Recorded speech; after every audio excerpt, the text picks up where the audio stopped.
ఈ వయసులోనే ముదురు వ్యక్తులాగా కనపడటం, గడ్డం జుట్టు నరవటం, దీన్ని ఏ కోణంలో చూడాలి మనం? ఎందుకంటే చాలా మంది యువత దీన్ని ఫేస్ చేస్తున్నారు కూడా.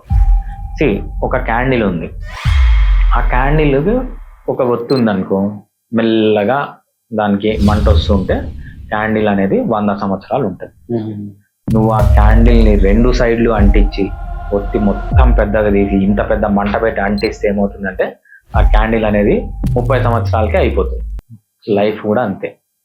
ఇక్కడ మంట అంటే ఏంటంటే మన అలవాట్లు, తక్కువ తినడం, తక్కువ కార్బోహైడ్రేట్ తీసుకోవడం, బాగా నిద్రపోవడం, బాగా ఎక్సర్సైజ్ చేయడం, బాగా లైఫ్ స్ట్రెస్ లేకుండా గడపడం, ఆల్కహాల్ స్మోకింగ్ స్టాప్ చేయడం, ఎస్పెషల్లీ లో కార్బోహైడ్రేట్ ఫుడ్ తీసుకోవడం.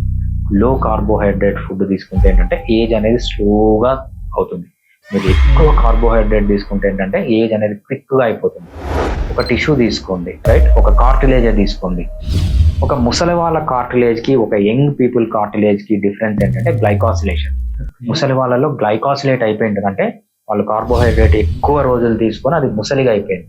సో మీ బాడీలో ఏదన్నా ఒక అలవాటు ఉంది మిమ్మల్ని ఫాస్ట్గా ముసలోళ్ళని చేస్తుంది ఏంటంటే కార్బోహైడ్రేట్ ఎక్కువ తీసుకుంటే, తేనె, బెల్లము, చక్కెర, పిండి పదార్థం ఎక్కువ తీసుకుంటే ఏంటంటే ఏజ్ అనేది క్విక్గా అయిపోతుంది. Halciform Fitness